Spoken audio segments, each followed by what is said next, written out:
This is Phil Williams of the Food Production Podcast. This is episode 64, April 18th, 2013, and this is part 3 of Permaculture Design. So today we're going to get into making positive connections or stacking. And I think this is really, in my opinion, what makes permaculture design so special. And I think this is really, really an important concept, so I'm going to spend the bulk of today's podcast on stacking and making these positive connections. So when you're doing this, you want to think in broad terms for what features. First thing you want to do is think in broad terms for what features you'd like to incorporate into the design. So if you want to have chickens, or if you want to have a food forest, or if you want to have hugelkultur berms, or you want to have your double reach garden beds on contour, whatever it is that you want to incorporate into the design, think about these in broad terms and make a list. So make a list of all the features that you want to include, and even include ones that you might want to include but you're not sure. You might find that there's a lot of connections for ones you're not sure about, and you might find that it fits into your design really nicely. You also might find that other things that you thought you wanted to do, you're having a tough time fitting it in, and you might not want to put that particular feature in, or you might want to not have as much of that feature as you might have thought originally. So go ahead and make a list of all these different features that you're thinking about including in your permaculture design, and leave space under each of them so you can list their needs and their products and activities. So this is going to help you to make the positive connections or stacking of functions. For example, and I'll go through some of my list that I had. So I wanted to have water harvesting swales, and so I listed water harvesting swales, and under the needs section I put you need at least a small amount of slope, must be on contour, or you'll need organic material to fill the ditches up, plants to plant on the berm to take advantage of the water and fertilizer, and also to hold the berm. And then the products that you get you're going to get the water holding of the swales, the nice texture and microclimates that they create, that the berms create, and it's going to collect organic material in the ditches for downslope fertilization. So I went ahead and listed that, and then listed the needs and products. Then I had food forest. That I knew I wanted to put a food forest in my design, so I listed food forest, which needs fertility, water, pest control, weed control, pruning, and its products are fruits and nuts, wood and leaves, beneficial insect habitat, bird habitat, and then beauty. Herb garden, that was something else I definitely wanted to have in my permaculture design, and it needs fertility, water, weed control, and its products are herbs, pest repellent with the strong aroma from the herbs. A lot of times will give you a nice pest repellent. All the flowers that the herbs have will give you those. Will be able to attract your beneficial insects, and then of course it's going to provide biomass and then beauty. Chickens, that was something that I wanted to include. I already had them, so I was going to include them. It was just a matter of how much and where I was going to put them. So they need water, food, shelter, protection, and they produce eggs, meat, fertilizer, insect control, tilling with their constant scratching, which can be a great thing, or it can also be a bad thing, depending on how you set up your system. Annual gardens, obviously I was going to have my annual kitchen garden, and that needs fertility, water, pest control, and weed control. And then it's going to produce, obviously, your fruits and vegetables, biomass, and then it's, of course, going to be very beautiful. And then you also have your typical formal garden, which I had at the time, so I went ahead and included that in my list, just thinking that I'm probably going to want to merge my formal garden with some of the other features. And your formal gardens are going to need fertility, water, pest control, weed control, but products are pretty limited. You're only going to get some, beauty out of it and some biomass. If you got a lot of flowers and things like that, you'll get some pollinator attracting, and then you'll get some predator pest attracting. But for the most part, your typical formal garden is not going to give you a lot of production. Natural pond, that was something I really wanted to include in my design, and it needs compactable and sealable soil, aeration, and water. And its products are predator insects and amphibians, fish, ducks and eggs, biomass, wetland plants. It reflects heat and light, adds moisture and humidity to nearby plants, and then of course it provides a tremendous amount of beauty. So what's interesting, one thing that I figured out right off the bat, your ponds are going to give you the most product. Your aquaculture is going to give you the most diverse array of products. So I think it's really important. And I think it's probably the hardest part of a permaculture design is setting up a good pond and setting up a good aquaculture. And it's the one part that most permaculture designs they don't get to, because it's not easy to do it, and there's not a lot of people doing it, so it's not quite as widespread. But I think that it also provides the most benefits to a permaculture design. So I think the aquaculture part is really, really important. So I think it's good. I mean, if you're not sure how to do it, and I'm not an expert in pond building. I've never actually even built a pond. So this year will be my first pond that I'm going to build, and I'm planning to build my smaller frog pond first. That way, if I totally mess it up, it's not the end of the world. It can be refilled, and I can start over someplace else. But I would not recommend doing an enormous pond the first time you ever do it, and then you find out that you run into all these issues, and it could be a disaster. But the good thing about a natural pond is even if you don't seal it perfectly, even if you don't make it perfect, even if it becomes a seasonal pond, that's not necessarily a bad thing. Seasonal ponds have their own ecosystem that they create and their own microclimate that's different from a pond that stays filled the whole time. So you'll have different amphibians that live there. So it's not necessarily a bad thing to have a seasonal pond. In fact, if you plan on like 4 or 5 ponds on your property, I think at least one of them should be seasonal, because you're going to be attracting a more diverse group of wildlife that your ponds that stay filled all the time aren't going to attract. So something to think about. So don't get too scared about having your pond be perfect. Even if it's not perfect, chances are it's still going to be pretty beneficial for your site. Let's see. Next thing I had was harvesting water from downspouts. And the needs of that are good, cleaned out downspouts and gutters. You want to be careful about having a water harvesting system where you've got big trees around your gutters and you don't have a good gutter guard system, and the issue is going to be that the water is not going to get into your distribution system and it's going to get clogged up. And so you definitely want a good downspout system, and I would recommend some sort of cover for the downspouts so that you don't have to worry about cleaning them out.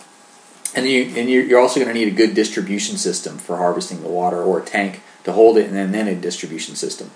So the products, obviously you're going to get a lot of water from harvesting water from the downspouts. You get a ton of water, trust me.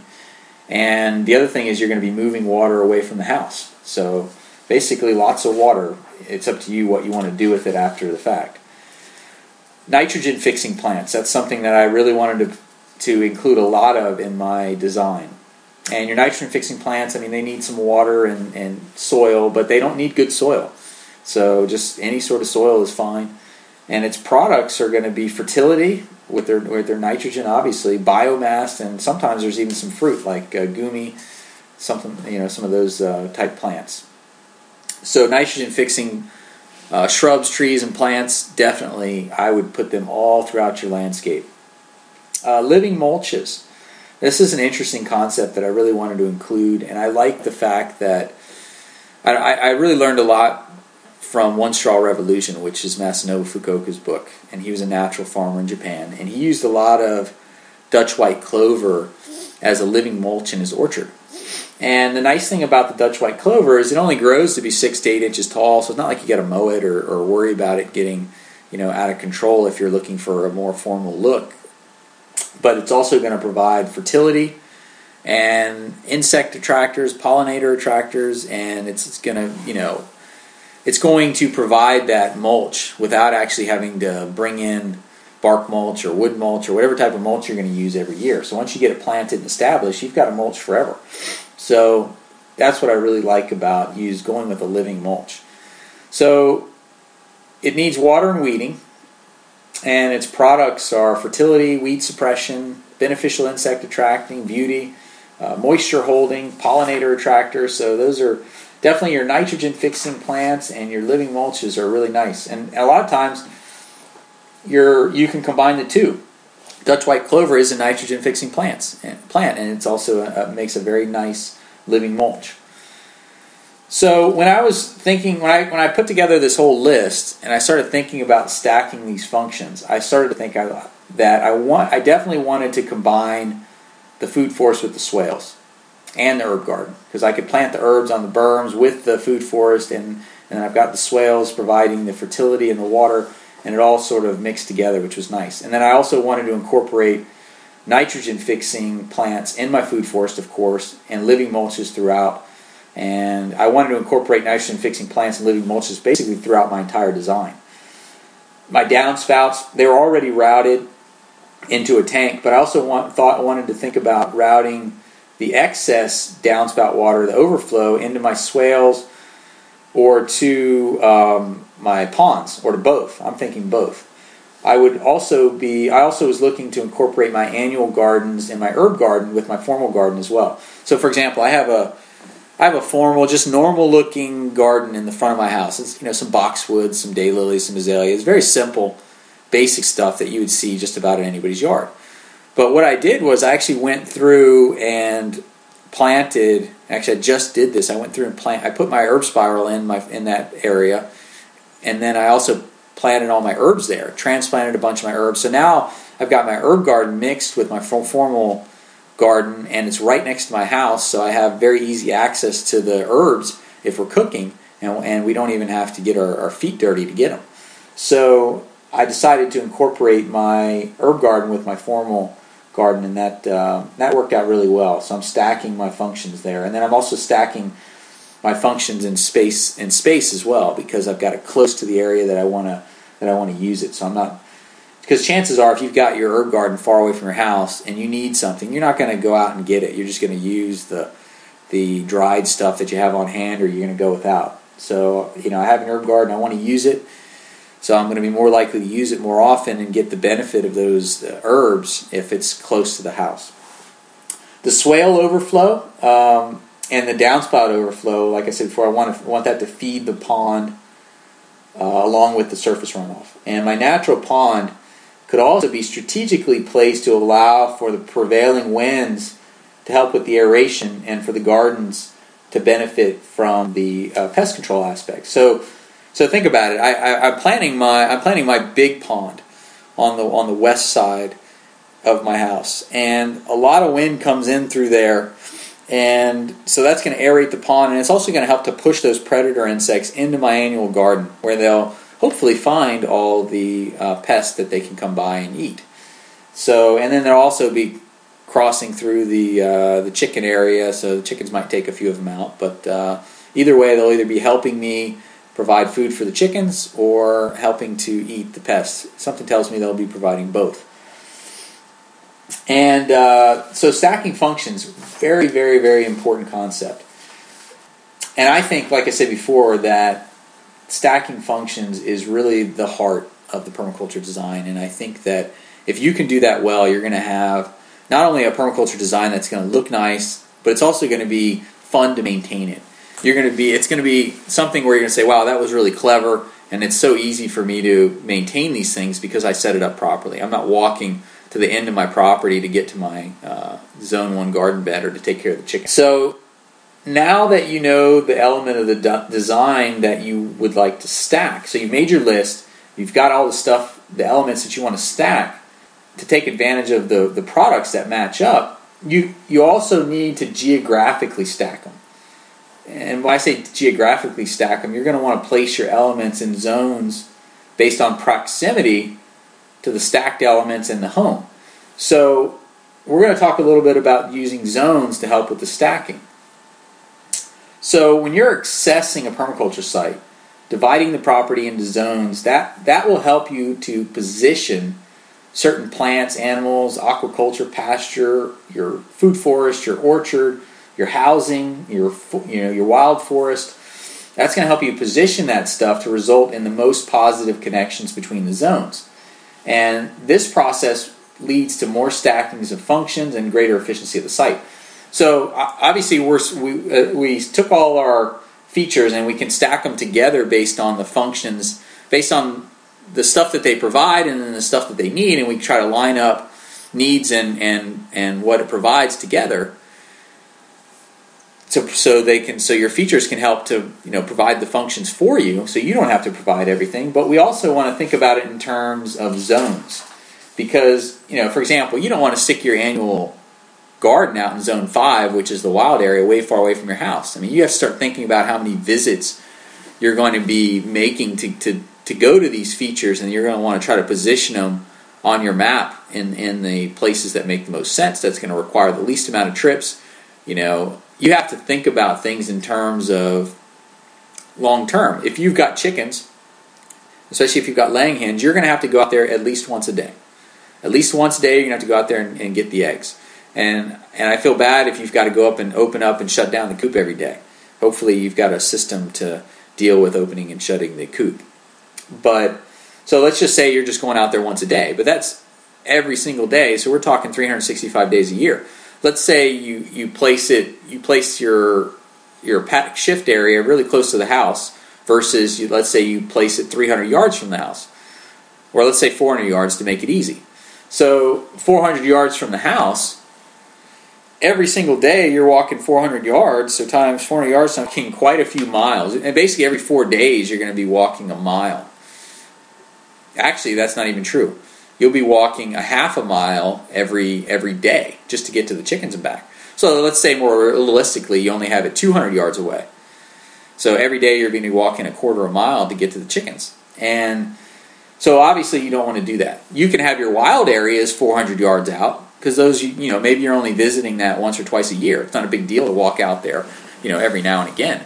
Maybe you have your food forest a little bit further out because you're only going to be harvesting, you're not harvesting maybe once a week or something like that, or twice a week. So that's a little bit more manageable. So let's actually go through the zones. There's 6 zones starting at zone 0 and ending at zone 5. And your zones don't have to be just rings around your house. A lot of times you'll see, if you look up zones in permaculture, a lot of times you'll see people explain it as, you have your house, which is zone 0, and then they have a ring around it, and that's zone 1, and then another ring around that ring, and that's zone 2, and then another ring around that, and that's zone 3, and then out to zone 5. In reality, it's never going to be like that. You're never going to have a property that's perfectly circular in nature. It's going to be you're going to have irregular zones. But basically, zone 0 is inside your home or office, and usually it's not possible to even move zone 0 because you've already got the house. But if you're actually building new, you want to make sure the house is positioned to take advantage of the solar gain. So make sure you're positioning your house so you've got true south exposure. Bulk of your windows on the south side, very few windows on the east and north side, maybe some windows on the west side, and that's going to be important. You also want to consider building a home that's energy efficient and water wise. If you've already got a house, you can certainly think about making it more efficient after the fact, and there's tons of stuff that you can do. Actually, I have a home energy series you can search in my blog that tells you exactly how to do that. So zone 0 is inside the structure, inside your house. Zone 1 is going to be your kitchen garden close to the house, which is going to produce mostly vegetables, herbs, maybe a little bit of fruit. And you're going to be visiting this area multiple times a day. So obviously you want that to be really close to the house. Zone 2. Zone 2 is going to be your intensively managed orchard with dwarf trees and fruit bushes, with your laying hens or duck pasture that you might visit once per day, like I said before about the hens. And hens should be in zone 2 or maybe even zone 1 because they require a visit to the coop at least once a day for the eggs. You can also have intensively managed aquaculture or garden ponds in zone 2. Now zone 3 is considered more of a commercial farming zone or animal pasture or food forest. So this area could also be a large-scale nut or fruit orchard. Animals could be pastured here, poultry, when I say poultry, probably not laying hens, but meat poultry, dairy, beef, pigs, goats, many other farm animals that you could use. And you might visit this area maybe 3-4 times a week. And this is also zone 3 is a good place for a large farm pond. Zone 4, and as we get further higher in the zones, we're getting further out from zone 0, which is the house.